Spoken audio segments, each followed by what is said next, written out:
Hi, Julie. Hi, Chloe. Wonderful to be with you. So wonderful to see you. What a joy and honor to have you today to celebrate the Mother's Day. And you are a remarkable leader and world-renowned therapist, a loving wife, and a wonderful woman. You've built an incredible, amazingly successful career, and you've nurtured a beautiful and talented team. So we are here today and we cannot wait to hear from you about the insight and reflection you're going to share with us. Oh, thanks so much, Chloe. I feel very honored and somewhat undeserving of that magnificent introduction, but thank you. My first question is, what is the best advice you've ever given to your daughter? And why does it stand out to you? Ah, I love that question, because probably the best advice I've given my daughter is to listen to herself. I really trust my daughter. She has always been a very genuine person. And she also had really strong ideas, passions, dreams of what she wanted to be, what she wanted to do. And I believe that when a child is really being raised with a loving and emotionally intelligent home, then they stay in tune with one another. They don't have to suppress their emotions. And as a result, they're in touch with their interior world so deeply at times that they can really trust their own judgment, their own intuition, their own thinking about the problems that they face, the dilemmas that they want to solve, the passions they want to follow. And so I've always tried to show my daughter, both by example and also by advice, that if you follow that voice inside you that is your truth, is telling you what's right for you in the moment, then you'll be good, you'll be fine, you'll be okay. I think that's really the advice. It's not passing down, gee, you should do this or do that. It's that you should just listen to yourself. That is so beautiful. And I love when you say trusting her and listening to her inner voice, as well as you're giving some of these tips about raising emotionally intelligent child. So building on that point, I would love to ask you, can you share with the audience what is the one piece of advice you would give parents on how to raise emotionally intelligent children?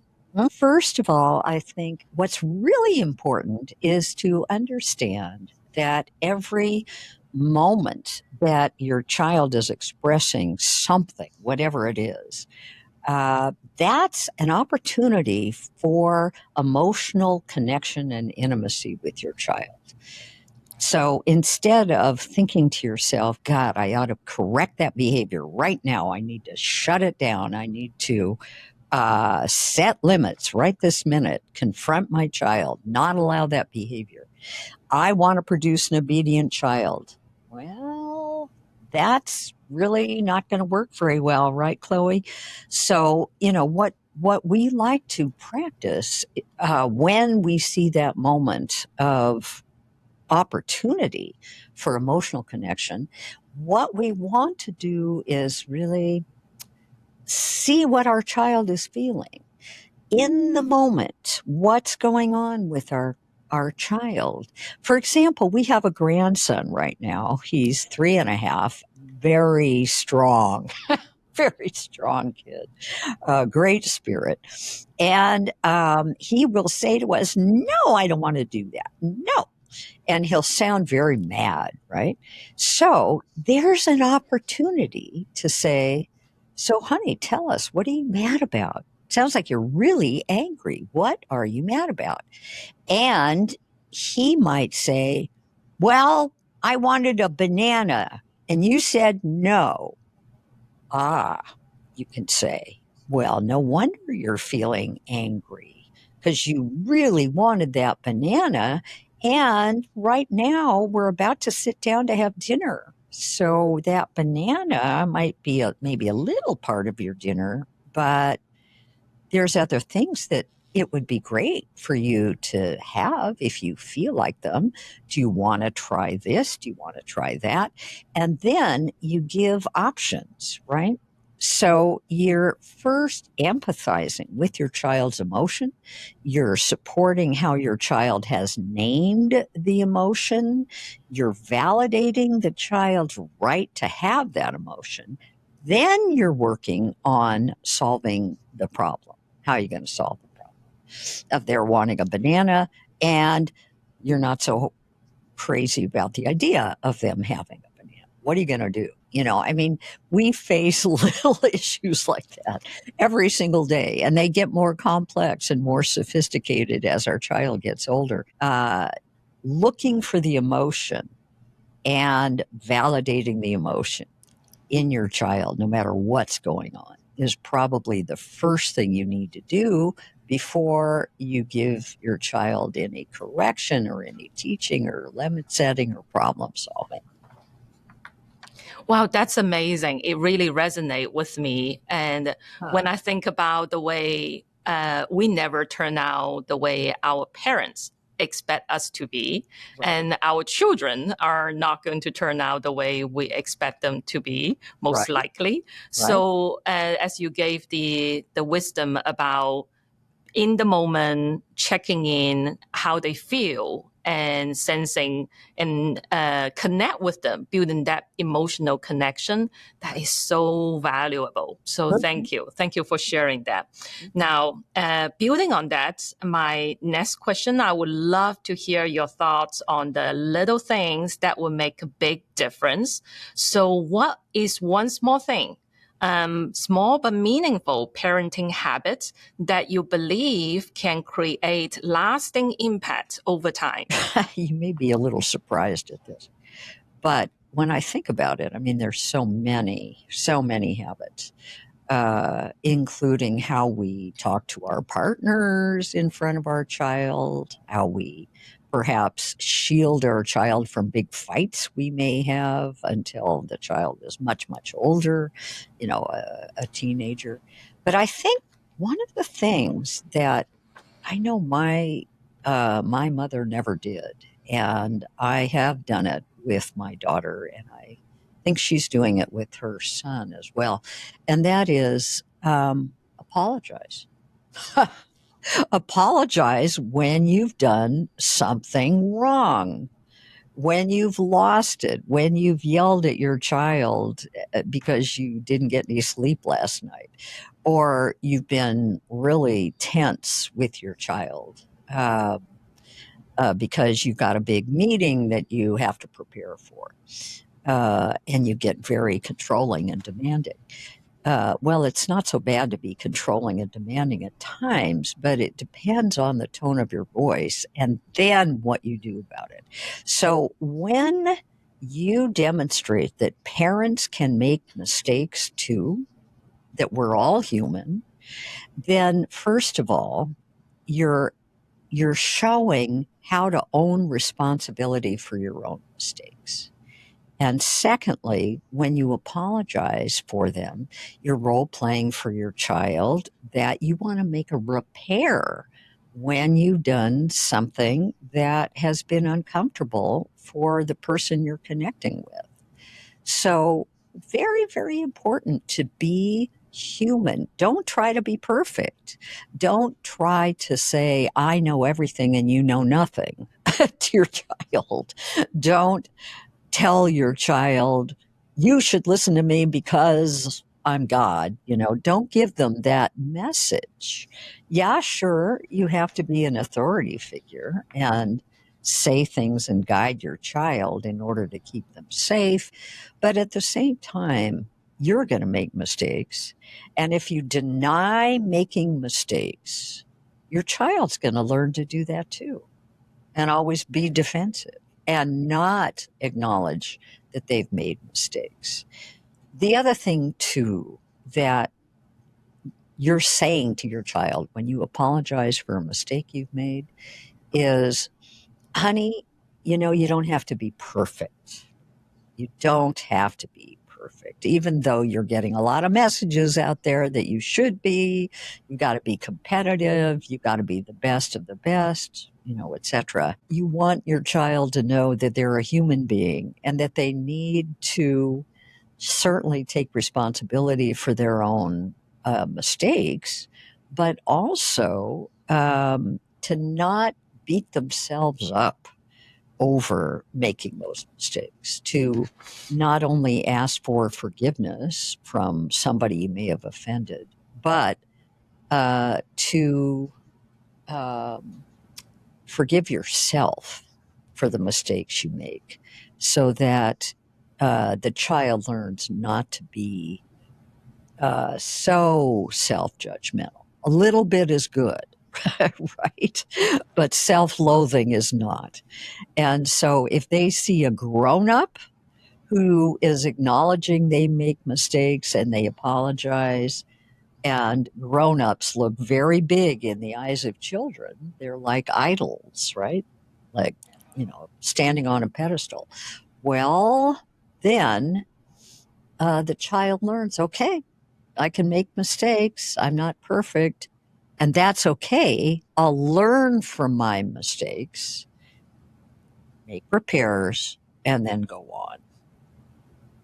Oh, I love that. There are so so many great wisdom in what you just shared in that story, and I cannot agree more. It takes courage to listen, to apologize, and setting that really good role model. But you also touched on the really critical piece and such a positive message for parents and also teenager these days is there is so much expectation they put on themselves and the pressure is so high. So knowing that it's okay, that is so powerful. I have a 14-year-old daughter, Emily, and she also has very high standard and very high expectation for herself. But one thing I always think about probably have a bigger impact on her is when I told her about if you have tried your very best, that's good enough. And I was so happy to see she was telling her friends using the same mentality when they are in a volleyball competition, the games, and they are losing, they're behind. But she and her friends were struggling and she would just shout across the room very loudly on, "It's okay," which broke the whole silence and make everybody laugh. Yes. That's And fantastic. so that was, and I thought, okay, I must be doing something right in here. But anyway, You are demonstrating what a fabulous mother you've been looking at your daughter's behavior. That's fantastic. And not only is she saying it's okay to herself, she's really sharing that message out of compassion for her teammates who may be feeling bad about themselves. So that's beautiful. She's a compassionate being, and you, my friend, have demonstrated that for her. So that's wonderful. Thank you. Yeah.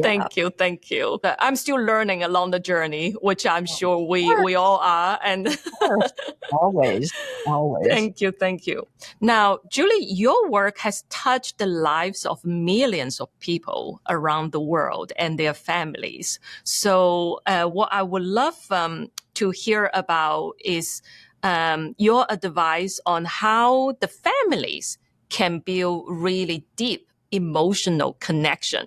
What's your advice for them? That's a really good question because so many families are really struggling these days to have to work really hard in order to keep, the rent coming, keep the food coming, and so on.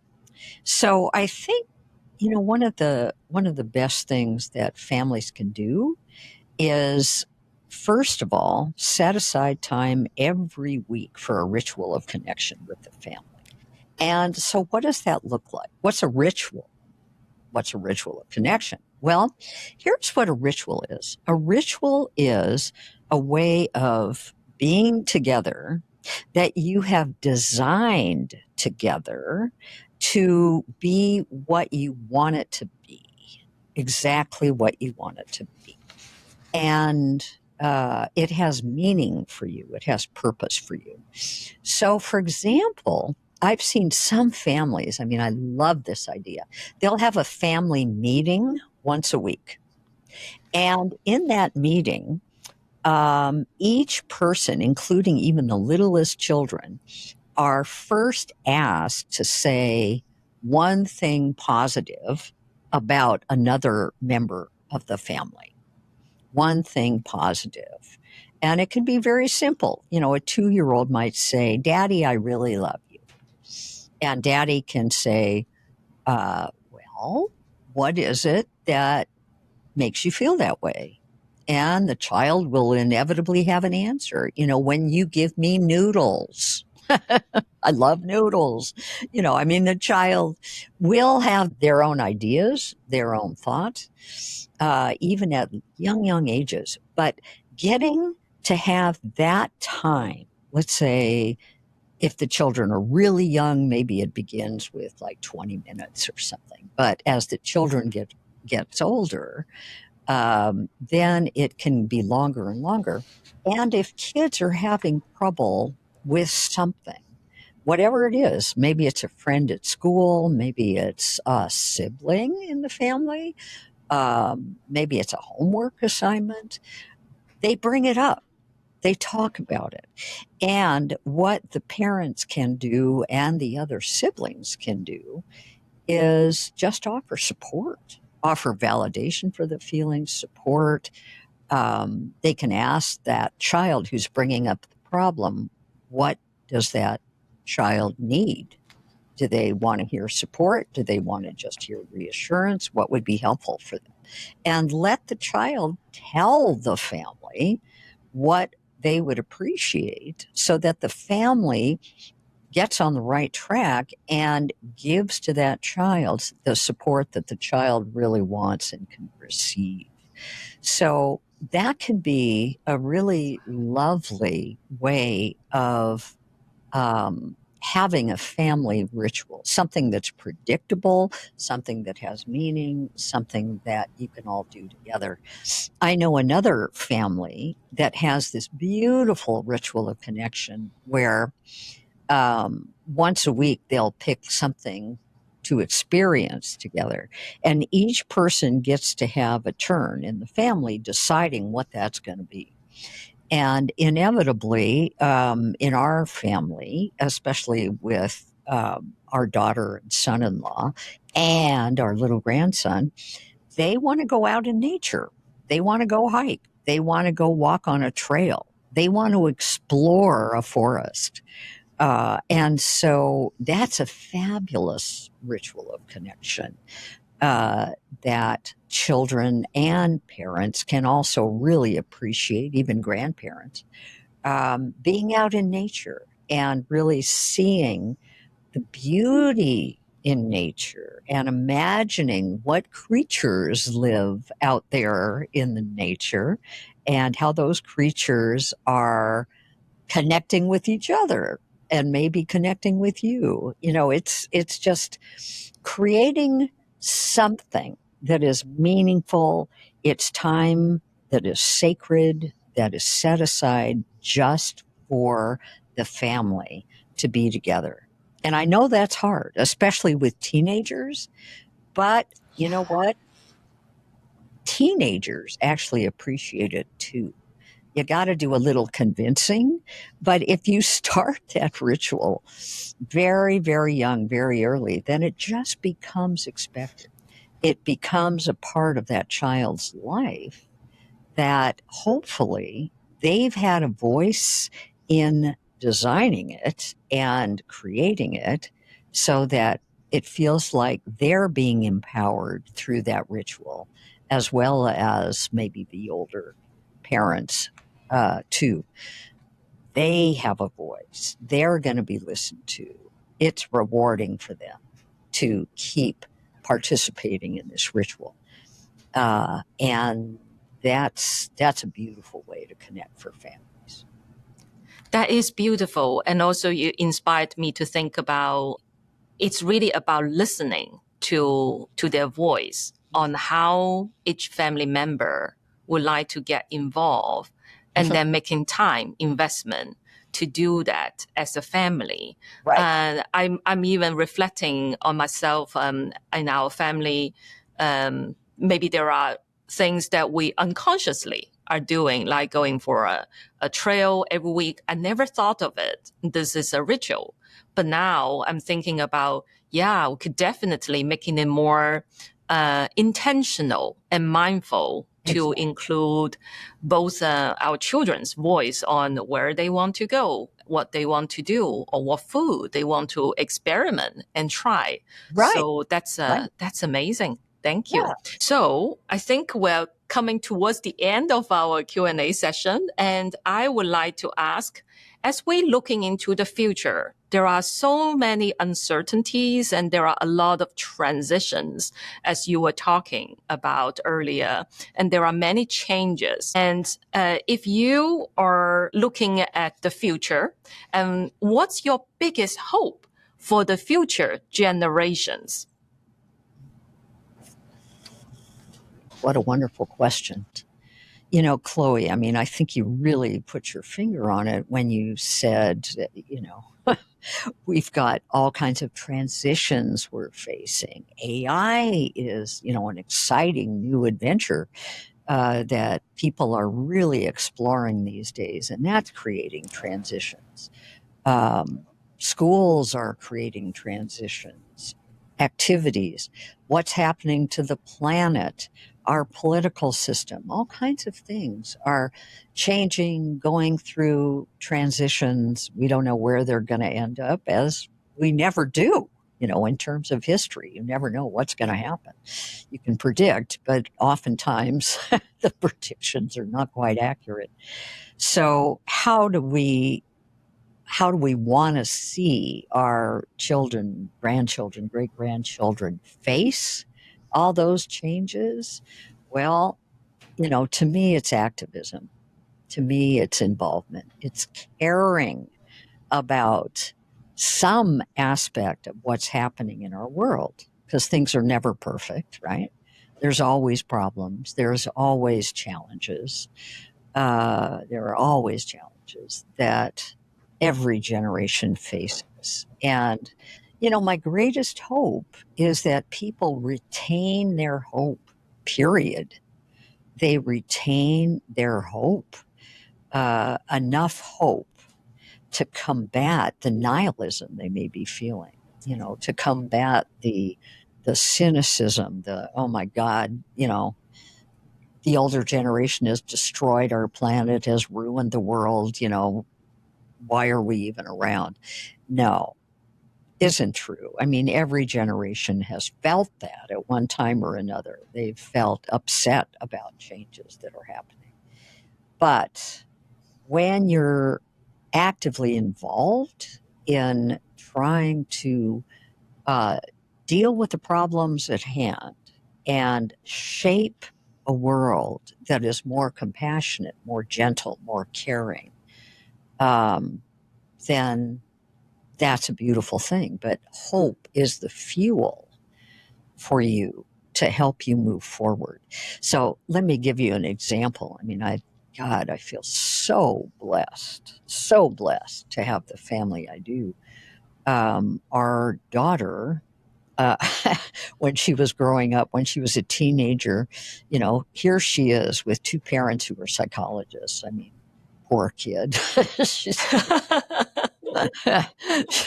always, you know, talking about deeper stuff and everything. But we asked her at some point, you know, what do you think you want to be when you grow up? And she was already, you know, maybe 13, 14, 15. And she said, well, I definitely don't want to be a psychologist.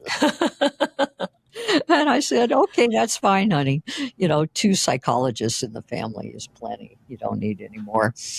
And she said, but I do want to do something. I do want to do something good. I do want to contribute. You know, maybe I'll be a writer. So I figured she would be a writer, a writer, a writer. And when she was a sophomore in college, guess what? She, in one of her classes in neuroscience, she held a sheep brain in her hand. She held this sheep brain in her hand. And she fell in love with the brain. She fell in love with the organs of the human body, you know, the brain being the first one.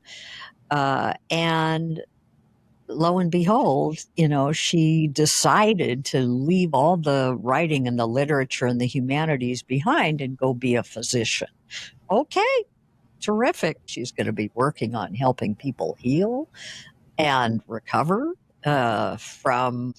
And we're so happy that she found her own path, right? That no, she's not going to help people the way we've wanted to help people. That has been our mission, but never wanted her mission to be our mission. We wanted her to find her own.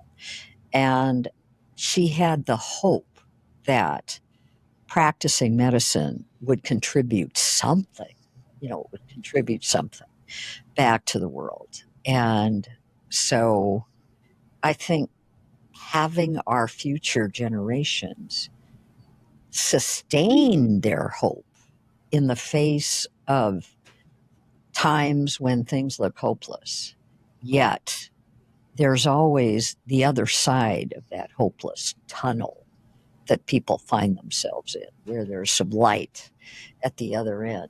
You know, you hope that your kids can see these little pinpoints of light, even during the darkest times, that give them hope and give them a reason, a purpose for living that includes contributing in some way to improving even their street, even their house. Doesn't have to be the globe. It can just be something right around them. You know, as they say, think globally, act locally. That's my hope for the future generation. That is so beautiful. And I share 100%, 1,000% on being hopeful for the future. I often think about the meaning of our lives on this planet is really not measured by how many days, months, and years we live, but it's really about the impact we leave on the others. And that is everything you just talked about finding your passion and helping your child to find the passion and support them to take action, to go after that, and then to connect with that passion, that purpose, and leave a meaningful impact for this world. So this world will become a better place than the ones that we currently are in. That is the biggest contribution and impact we could leave. And that is so beautiful. So beautifully said, Julie. Thank you so much. Now, I would love to know, before we finish, if you could leave everyone watching this one with one loving reminder of this Mother's Day, what would it be? I think the loving reminder for all of those who have mothers, who are living with mothers, is to recognize all the love that mothers feel for their family and their children, and to remember sometimes it's really, really hard to be a mom. And moms have to put huge amounts of effort and love and work into being a mother. So express gratitude people, for that beautiful mother in your midst. Remember, she's not perfect. Who cares? That's all right.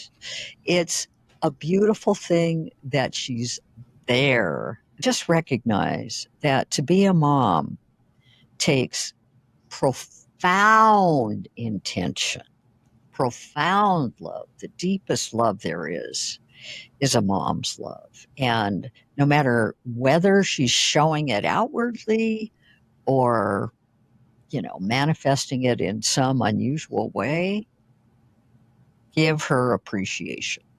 Say thank you. That's so beautiful. For me, this is like a beautiful love letter on the Mother's Day. So Don't thank you you. Thank you love very much. moms? I Yes, love yes. moms. That's me too. Me too. Well, thank you so much, Julie. This is wonderful.